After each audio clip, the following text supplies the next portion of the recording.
kind of the first time that I'm doing the PACE Bootcamp via Zoom or online. So I'm kind of, curious how it's actually going to go. So just to give you a little bit of background, for those of you, I'm not sure like how many people were there at the PACE Bootcamp, but it never hurts to actually introduce yourself. I know even Peter gave me an introduction. I'm not necessarily sure what he said about me. I hope they're all good things. But my name is Kate Matayoshi. I am an associate at Sultan Ventures, as well as director for one of our initiatives called Accelerate Hawaii. So I've been with Sultan Ventures and kind of in the startup world for the past 5 years. I was fortunate enough to actually join Sultan Ventures when they launched Accelerate UH, which was focused on commercializing technologies from University of Hawaii and investing in them. And that effort actually later evolved into the UH Ventures that currently PACE is running. But through that effort, I got to see a lot of companies that applied to our program, and seeing as well as work with the over close to within the accelerator, I think like 27 companies. And then after that, I had like a little bit more of, working with some companies in Sultan Ventures, right? So I'm not necessarily an entrepreneur. I'm still waiting for that big idea to actually come to me and that I can actually make a lot of money. However, I think like my unique perspective is that I've seen a lot of companies and I work with a lot of companies, and I've seen like what are some things that actually work and some things that don't, right? So I think that's what I kind of have to bring to the table. For those of you that do not know Sultan Ventures, so we are a small venture firm that is located here in Hawaii that has been investing in businesses and working with entrepreneurs here locally for the past 10 years. And we have done that through a series of funds and programs and various initiatives that we have. One of which that I mentioned was already Accelerate UH.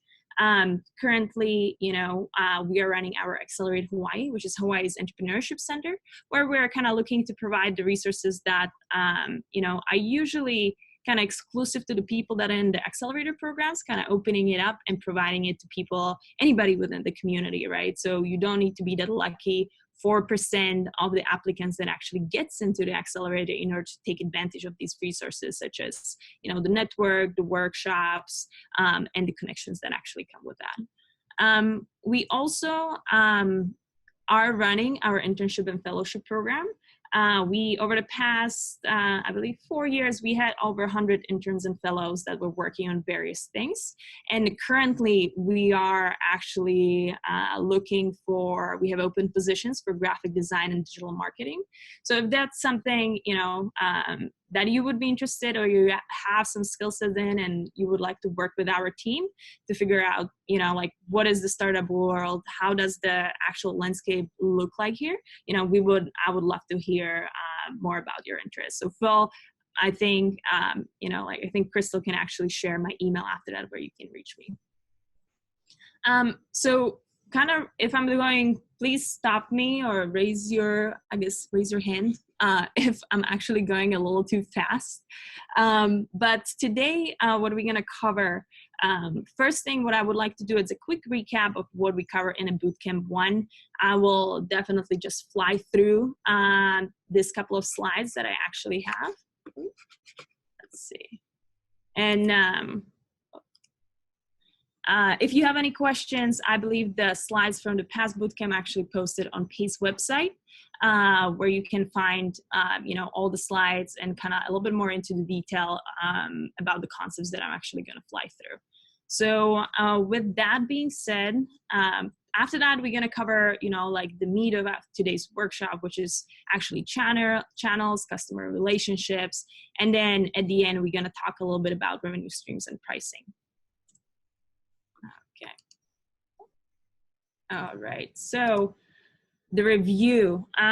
So I think we kind of last time we opened up a workshop with, the question like, what is actually a startup? And we figure out a startup is not a smaller version of a big company, but it's, the actual definition that it's an enterprise in search of a scalable and repeatable business model. And it's an entity that's actually dealing with a lot of uncertainties, right? So we briefly talked about how does the startup cycle actually look like, and noted that a lot of the companies that actually succeed, or the entrepreneurs that succeed, are a lot of them that are experimenting and pivoting, and they actually, before they get to product market fit, they figure out things that actually work, and they can repeat them over and over and over, right? However, to reach that promised land of the product market fit, not a lot of startups actually will get there.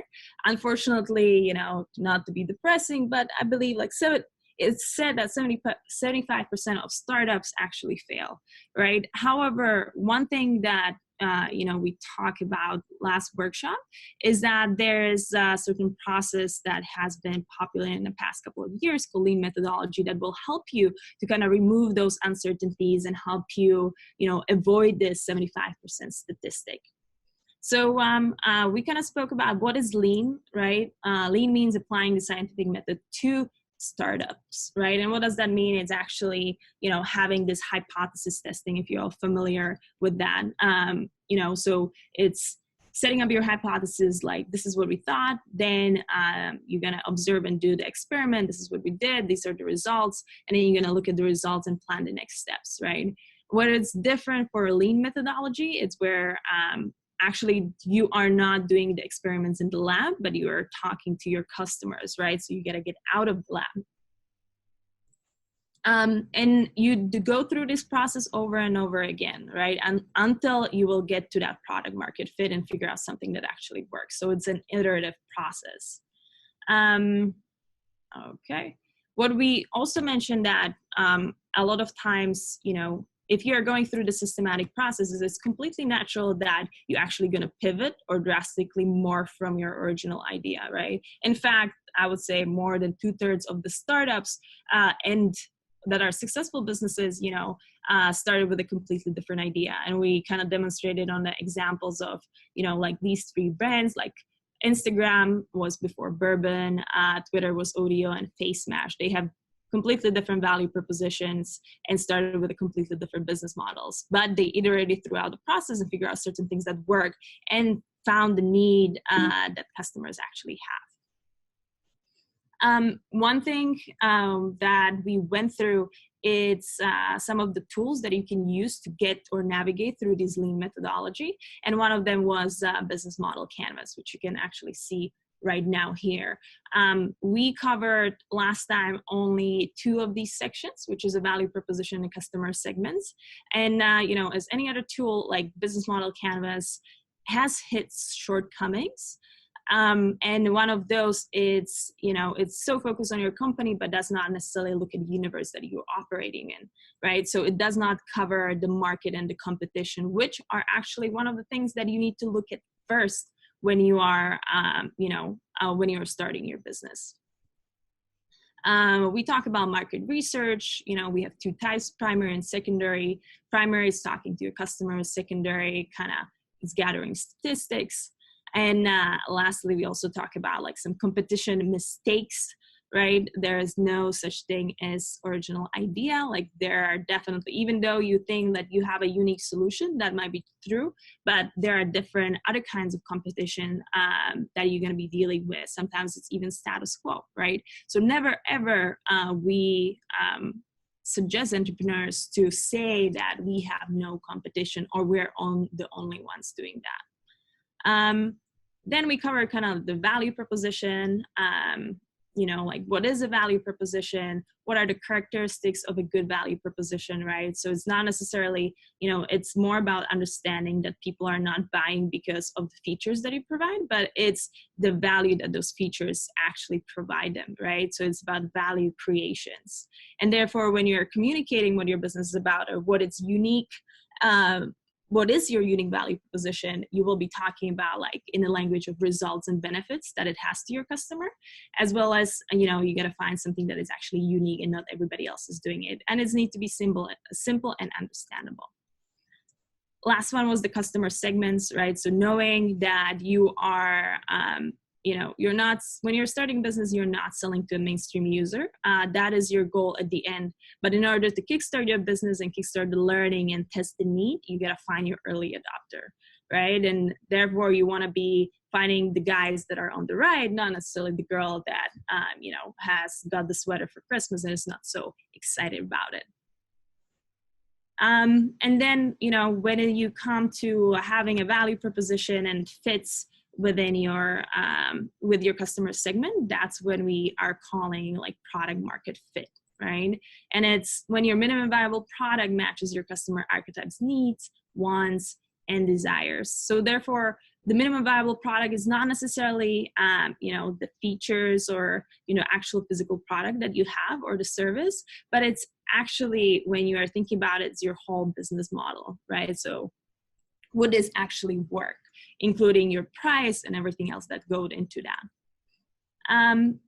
We also briefly touch upon that there are 3 stages of a startup that you will potentially go through, and that is problem solution fit, right? Figuring out, is there a problem that is worth solving? For a lot of founders, you know, we say to them, you gotta love the problem before you know, and don't marry to your solution.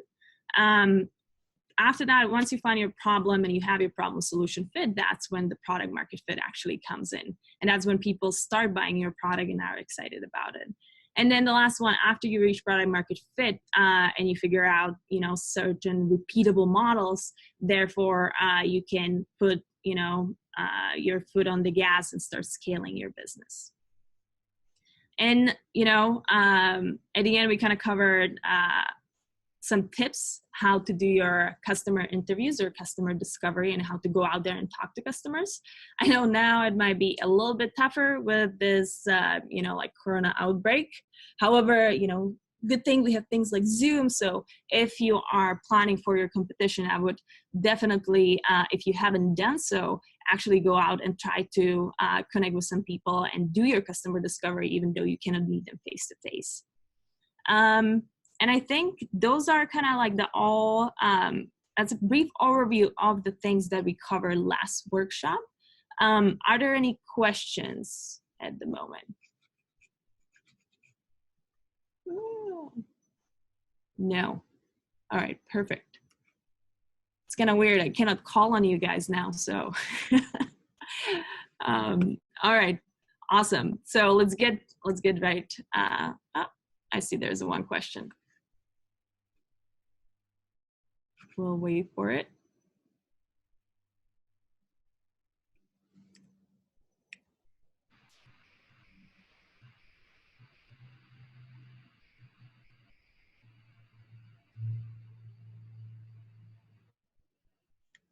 Or if there is no question?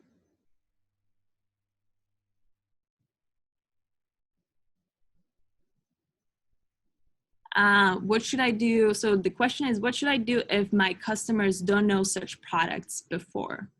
I'm not necessarily sure if I 100% understand the question, right? But if you're creating, you know, something unique and the people didn't know about it, when we talk about the customer discovery, it's still customer discovery is not necessarily about pitching your solution or pitching your product, but it's more about learning, right? And when you are going through this process, what you want to actually learn, it's, you know, like what is, because the product that you're going to have needs to solve certain need, you know, or needs to provide certain value. And you kind of got to figure out like how big is that need and, you know, what is the actual value that you're going to be providing to that customer, right? So even I think like, especially for the products that haven't been tested or that haven't been, you know, like nobody actually thought about it, you still got to go out and talk to people about the problems that it's actually supposed to be solving, right? And learning about your customer, because that kind of sets you up for this next steps that we're going to be actually talking about. That is, you know, setting up your channels as well as your marketing strategy, your go-to-market strategy, and revenue models and everything else. So I'm not sure if that answers the question, but. All right, awesome, perfect. Okay, so moving on. All right, so channels, right? So in this section, we kind of gonna talk about like, how does your product get from your company to actually to your customer, right? And then there are many ways that you can actually do that. some basics. So we can distinguish between two types of channels. One are web channels, the other one are physical channels, right? And I think like these days, it doesn't matter if you are selling, intangible or tangible product, you can be actually utilizing both of these channels for your product, depending on what you are actually selling, right? I'm not gonna go into the detail of each of these channels. I'm pretty sure you can look at them later and kind of explore and see certain examples. The one thing that I want to focus on when you're going to be deciding on your channels is, the common mistakes that the founders actually do, right? A lot of the founders that sometimes that we work with, they say like, okay, we're gonna be selling on Amazon, we're gonna be selling on our website, we're gonna be also, I'll have a sales force to that, right? So it's when you are trying to do a lot of things. And at the beginning, like setting up and running one channel, it's really challenging, right? You can see companies that are actually doing that, but those are the companies that already tested those channels, figure out what worked and what didn't. And what is more important, they actually have the resources when it comes to like financial and human capital to manage those, right? So there are people actually dedicated in order to developing and managing these channels, right? So therefore, what we suggest to our founders, or what I would recommend, it's at the beginning picking just one, right? And trying to test one. And the question now, if you're gonna just pick one, it's actually how, which one is it gonna be, right? Like your channel should provide the optimum balance between, your value proposition, the costs, right? Your revenue model, as well as how, figuring out how your customers actually prefer to buy. Those are, in order to select a successful channel, those are the kind of things that you need to keep in mind. So how we can go about this, figuring out which channel is the one, right? As I mentioned, first thing that you can do is figure out, look at what people are actually doing today, right?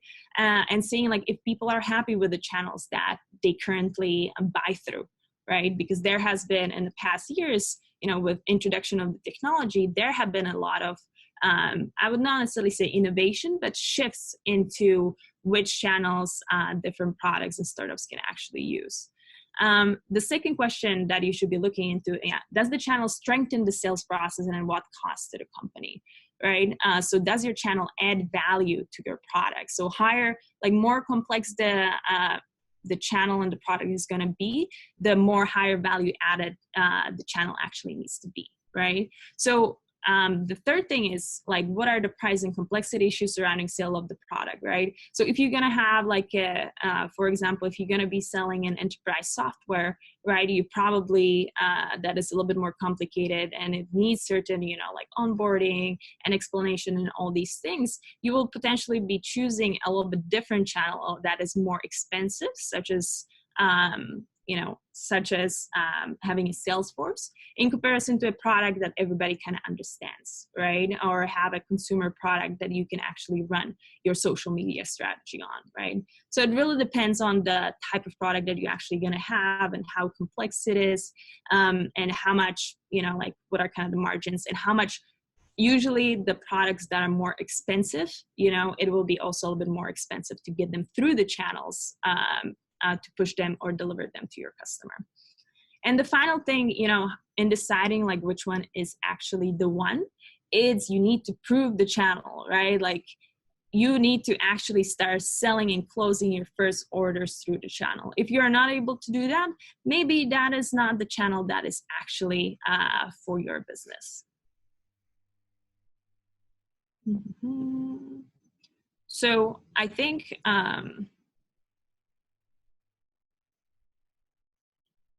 I would maybe,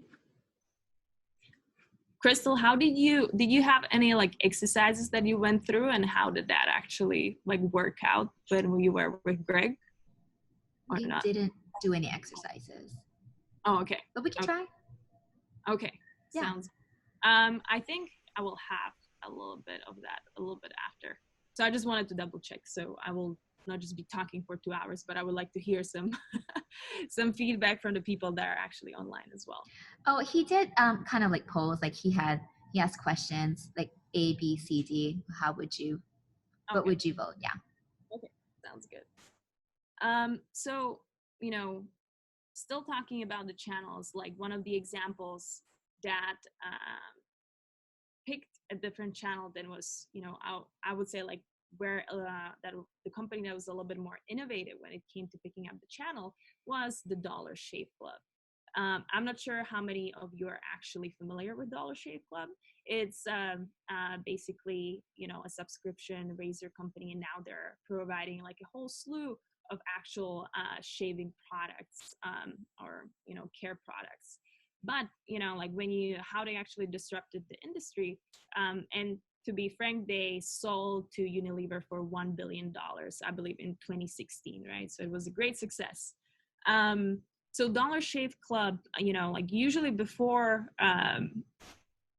actually they came on the scene, how you went about like buying razor cartridges or buying razors, you know, like you would go to certain retailer, you go to Walmart or Walgreens, and there, you know, like you're gonna be standing in front of this shelves that you actually need to, you know, that the razors were behind the glass, and then you need to wait for somebody to actually come in and open it. And it was like this whole hassle, right? So the founders actually thought about like, there must be actually a better way. And with, you know, the incoming, you know, the technology on the rise and the internet actually being out and running, what they thought is like, well, we can actually sell it through our website rather than going to, you know, Walmart and Walgreens. And that was kind of like their you know, like the value proposition that they provided, the comfort that you can actually go online and don't need to go through this like painful process of being in Walmart and Walgreens and buying your razors, right? And that, you know, like changing the channel, going from the retailer to actually being selling on their website, what that also allowed them to do is change their revenue model, right? So instead of buying just one razor or like the cartridge razor that you would need to keep going to Walmart and Walgreens, that is something that they found that people are willing to buy a subscription, right? So you will have razors delivered to your house, like whatever is the, you know, frequency that you want them to have delivered, right? And also that revenue model actually kind of helped them to gain control over the data and the feedback from the customer, you know, and allow them to, you know, capture this big I would say market that, you know, they can resell now different products to these people. Because before, you know, if you are selling Walmart and Walgreens, a lot of times, you know, you acquire the customer, but you never know, you cannot retarget them again, right? Now with the technology and with the social media ads and like everything that, you know, how the marketing actually works these days, you know, you can do that. And if you are doing it through your platform, you can actually do that. However, it will cost you a little bit more money in order to get those people to your website, right? Because a lot of times having website, it's not, you know, it's not gonna, people need to find you on the vast internet, right? So, and that is where a lot of costs actually come in, and these direct-to-consumer products needs to grapple with and see if that actually makes sense for them, right? Or if the Walmart and Walgreens are the avenues that they should be going through. So what I would like to do now is potentially like pause for, you know, like 2-3 minutes. And I would like you to guys actually think about your potential channels and select your top choice, and also say a reason why you choose that channel. And then as a second step would be to write down at least 2 challenges you'll face with that channel of choice, right? And I think potentially what we can do, I'm not sure if people can raise hands or anything like that, like anybody that would like to share, you know, I would love to hear that and potentially provide some feedback. All right, so is there anybody that already picked their channel and kind of had a time to think about like what are the challenges that they might actually face with this choice of channel?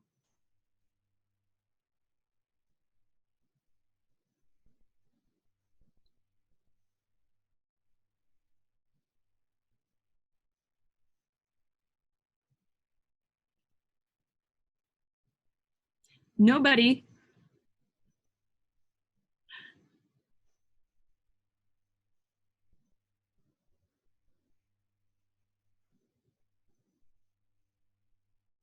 All right. So I see, all right. So maybe we have two potential channels. We can talk about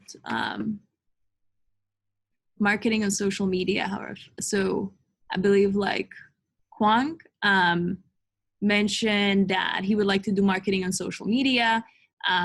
However, I found out that it's a passive way. So I think for utilizing actually social media, it might be potentially, your customer acquisition strategy, right? And seeing, I believe like if you're going to be marketing on social media, right, it will potentially will be directing it to different website, right? That is more how you are actually delivering your product, not how you are bringing people to your channel, right? So I would like kind of think about like, okay, are we doing a website? Are we going to be just selling on Amazon? Are we going to be, like what are the other channels or options that you have in order to sell products, right? And I think for Spencer mentioned that he chose a website for their channel. And I think in-person, business to business, social media, front runner, same. So I think there are a lot of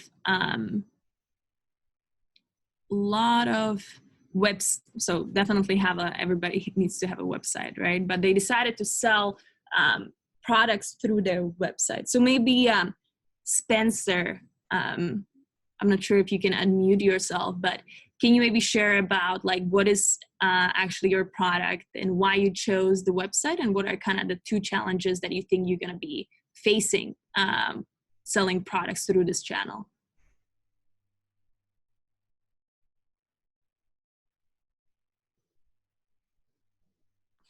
Hello, can everybody hear me? Yeah, awesome. Cool. So our business is for the online marketplace for fish and other local like produce items. Mm-hmm. And we think that a website will be our best channel rather than like an app or a physical location, because it allows us to keep the overhead low. And also the website is like more easily adopted by people who aren't as tech savvy as compared to like an app. Mm-hmm. And then as far as challenges go, developing a functioning website is a challenge. And then also just making sure it's simple enough for anybody who's not especially tech savvy to use. I see. So I think, like one thing that I also see, it's, you mentioned that rather than developing actual app, it's like having a website, right? And you mentioned that, so your double-sided market is from people that are, like the fishermen, as well as, like the directly to consumer, or is it more like selling to restaurants or anything else? Yeah, direct to consumer. Okay, directly to consumer. Sounds good. So I think, some of the things that you will need to consider with having an online marketplace, right? It's not necessarily just the low overhead that you will have, but like figuring out like, okay, where do people actually, how do people buy type of produce, right? Like where do they actually go? Where do they make actually that, right?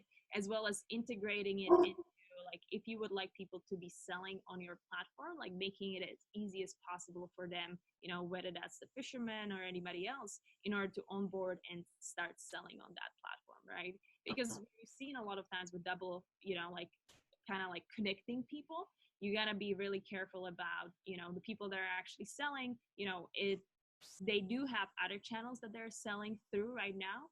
And what are the, what are the time and the effort that they actually need to put in order to sell through your channels, and what are the outcomes that they're going to have through that, right? So I think go ahead. No, go ahead. Yeah, I think those were kind of like, the things that I would consider when you are looking at your consumer and kind of making those decisions, right? And how that website is going to look like and things like that. Okay, thank you. All right, let's do one more. All right, I think we have one. Peter mentioned that our main channel is in-person, business to business. All right. So Peter, would you mind maybe unmuting yourself and kind of sharing what is your business? Like, what do you actually do? And, why you chose the in-person business to business, as well as, what are the kind of challenges that you think you're going to be facing? Hi, everyone. Can you hear me? Yep. Hi. So our business is all natural, locally sourced latte syrups. And our main channel is business to business because we want to establish ourselves on a wholesale business selling to locally owned coffee shops. And so they actually use our products. So in-person selling would be the easiest way to do that, so they can try our products. And then once we get established there, as a secondary channel, we want to go to retail online. Okay. Retail online. And that would be directly to consumer, right? Correct, yes. Okay. Perfect. So I think for me, when I'm thinking about, the latte syrups and usually selling in-person business to business, it's a good way to, at the beginning, kind of like prove your concept, right? And kind of getting in front of the customer, the way how you're going to be, if your end goal is actually selling directly to the customer, right? I see that the coffee shops or whoever you're going to be, like the businesses that you're going to be selling to, it's potentially your channel that you can be utilizing to get to those other customers. Right? Yes. Right. So, I think with that, the one thing is, with a lot of times where you are selling to businesses, what you got to consider is, how do these people actually make certain decisions when they're, like buying things or including things in their store. If it's like small mom and pop shop, I think, going from one business to another might potentially work. But sometimes, if you would have somebody bigger than Starbucks or some more established brands, a lot of times they do have a process. How do they include like different new products or, like the things that they're using within, actually within their offering, right? And sometimes that might be better done through, what is that? Not the resellers, but the distributors, right? Because sometimes if you need to be picking and choosing like each individual item, right, is sometimes, the businesses like to have like one distributor and kind of look through the offerings that they have, right? But that is something to actually consider. And I believe like going through, if it's just mom and pop, starting and going up and talking to those people and learning about that and how they actually introduce new products to their customers, I think that would be useful. Yeah, thank you. And that's our main goal to start out with, to go to small mom and pop locally owned shops, and then possibly working with a local distributor to expand our reach. Yeah. And I think, like one of the things that I mentioned, for example, with the Dollar Shave Club, was that if you are going through like somebody that is reselling your products, right, I would be careful of, if your end strategy is actually going directly to consumers, you will need to figure out how you can take the learnings from, these retailers, or the data or anything like that, that can improve or help you move forward to going and selling retail into your directly to consumer, right? Because if there's a third party, they're in control of the data and the customer experience and sometimes even the marketing. So that might be, when you're establishing a brand, sometimes that might be a little bit challenging, right? So just keeping that in mind. Yeah, thank you so much. All right. Perfect. That's good. And I think I see their websites and their Salesforce. I think, I'm not sure if I think for the website and the direct, when talking about the actual channels, right? The direct sales force, you will need to figure out a model that it makes it worth it, right? A lot of times it depends really on your solution that you actually have. And, hiring people, a lot of times hiring people, it's kind of one of the biggest costs that you have. And it's the way how in the industry the sales force or the salespeople get structured, get paid, and what is the structure that they're utilizing, and seeing if that actually makes sense. And hiring a sales force, can be, and training a sales force sometimes can be a little bit more expensive, right? So I'm not sure if like that would be the best first step, but definitely, for a lot of products, it actually makes sense going forward.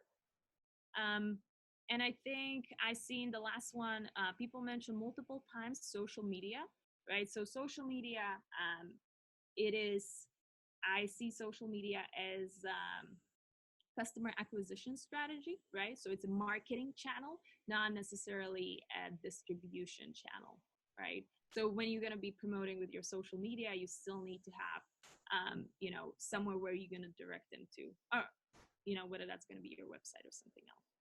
So, all right, awesome. Well, thank you everybody for sharing. I think we're going to move forward. All right.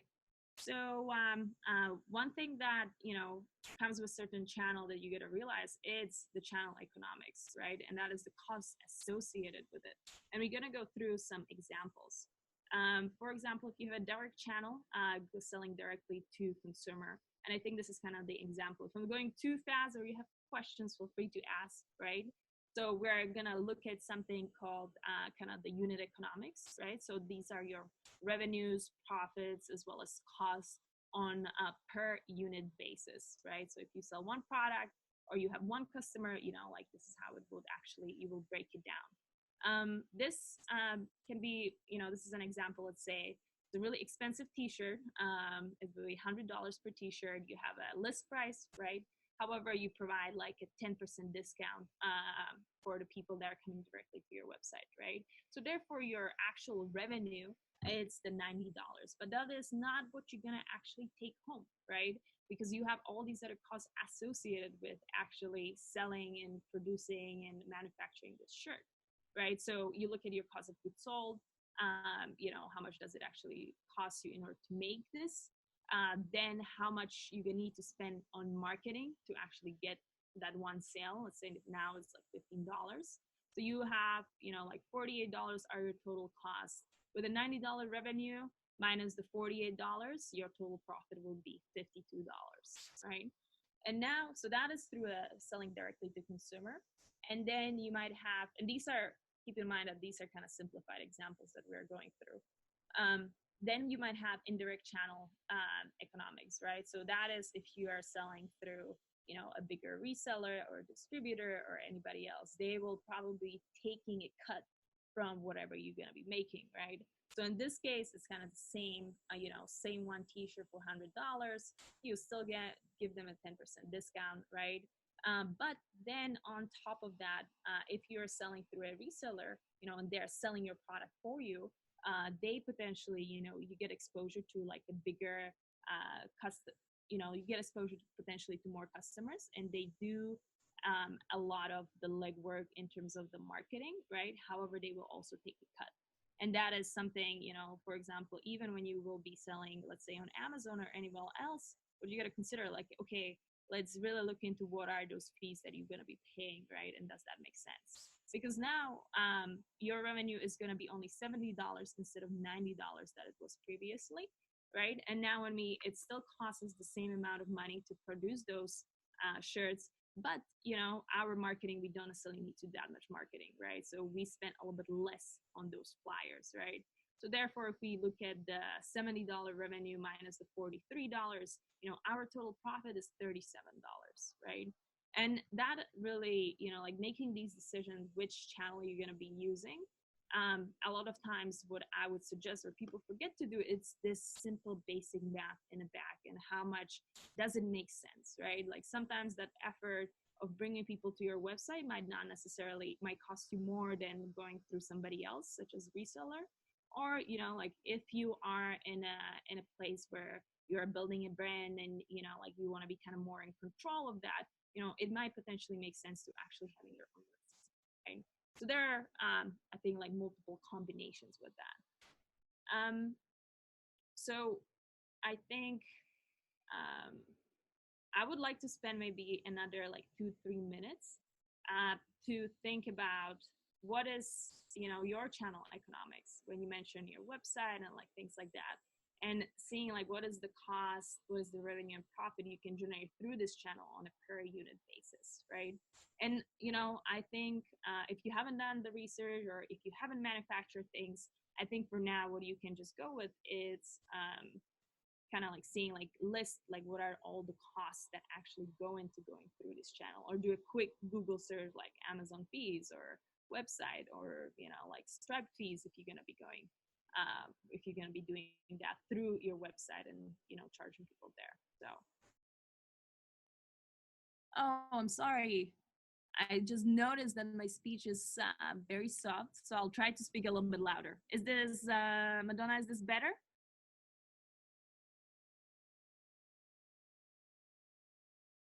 Not really. All right.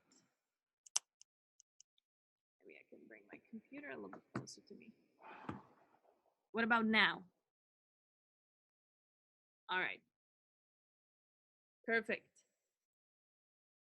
No problem. All right. So now when everybody can actually hear me, and feel free to let me know if I'm going too fast or you have any questions in the meantime.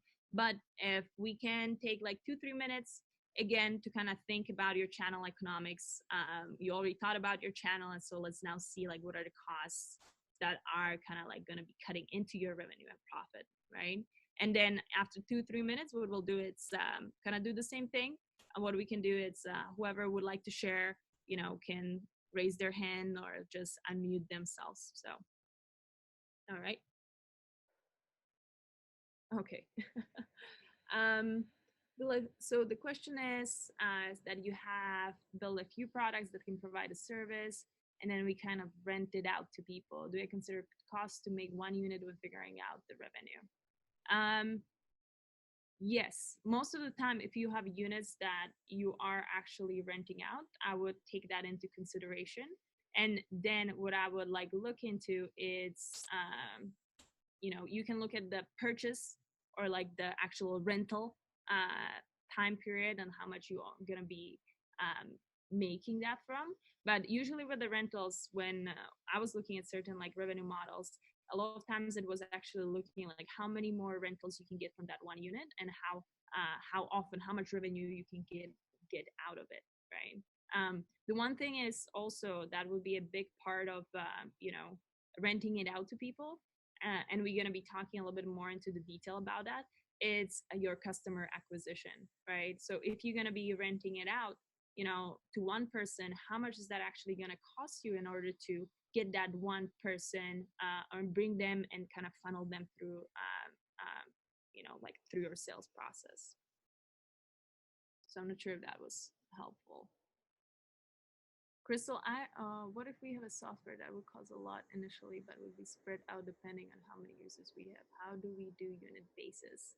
Yes, so a lot of times for the software products, what I would focus on is more on the customer acquisition, right? So how much do you think it will actually take you to get that customer to buy your software or get them, it also depends like, okay, are they buying, are they subscribing, or is it just a one-time sale that you are selling the software and things like that, right? So for a software product, a lot of times it's not necessarily, I would say you would consider building the software as a sunk cost. There might be certain costs in order to make sure that the software kind of like operates, or like setting up a customer for your software, right? That is part of the customer acquisition strategy, like onboarding. How much is that going to actually cost you? As well as, kind of like getting them first up and running and functional. So not just getting them to the door, but also setting them up that would, like they can actually use your software, right? I would include that in your, I would say in your channel economics.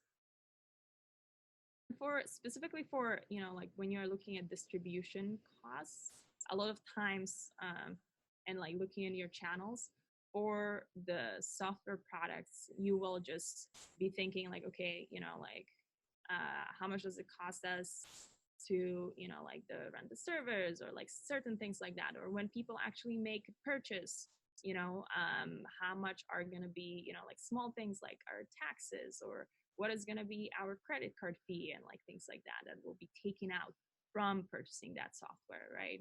So those are kind of like the small things that go with your channel of selling actually through your website. All right. So is there anybody that would dare to share? I think while people are still thinking, for Spencer, with one of the questions that I believe you should be asking yourself when you are looking at these unit economics, it's if your software is costing a lot initially to develop, right? How many units or how many clients you got to sell it to in order to make that money back, right? Because that is also like thinking about a break-even point and figuring out like, okay, how much do we actually need to sell in order to kind of break even and then starting being more, profitable, let's put it that way. But that is not just a part of the unit economics. That's just utilizing unit economics in order to make certain decisions. All right. Anybody? And if nobody wants to share, that's totally fine. We can potentially move on. And if you have any additional questions while you kind of doing the math, feel free to share, ask the questions in the group chat. All right. So one of the things, to kind of wrap up, I have Crystal, are you there? I'm just thinking if you guys can see clearly my slides because I have them. We can see it. Okay, and it's not my group chat is not blocking my slides, right? Is No. that correct? Yeah. Okay, cool. Sounds good. So one of the things when you are kind of establishing your channels, right? It's if you, depending on what channel you're gonna pick, it might impact your revenue model as well as other items or other parts of your business, right? Similarly, as you can see with the example with Dollar Shave Club, which was kind of like the positive impact and they were able to leverage that, their channel selection. A lot of times what might happen is actually also to hurt you when you are not doing that, back of a napkin math of saying like, okay, does this actually make financial sense to going through this channel and what are the pros and cons and kind of analyzing that, right? So, but it's really individual depending on each company and what are you doing, who's your customer, and what are you actually selling. All right, and I think that kind of concludes the channels. Are there any questions about channels before we move to the next section? No? Everybody clear? All right. Okay, sounds good. So what we'll do, I think like the next part is, you mentioned that we should only choose one channel. What if the VC asks us to use more channels? I think, I would not necessarily, depending on what type of VC do you have, right? I would suggest it's a business decision. Right. And seeing like, okay, like actually raising the money. A lot of the investors will understand that you don't necessarily need to be going and chasing and testing, like multiple channels, unless, especially when you are just starting out, right? If you can have plans and expanding to expand into more channels or like eventually going out there, right? It depends on the stage of your company. So if you already have an established product that is selling through one channel, I think it's okay to go out and like explore the other channels and kind of expand, like figure out how you can make more revenue, right? Or get like more exposure to your customer base. However, it depends. Like, I'm not necessarily sure if you should be, it's a business decision and VCs definitely want your business to succeed, not necessarily to hinder it, right? So it's more up to that discussion, like why do they think you should be using more channels than anything else, right? And then also like calculating, okay, does this actually make financial sense? Because a lot of time when you're gonna raise money, it depends, what you said you are raising money for.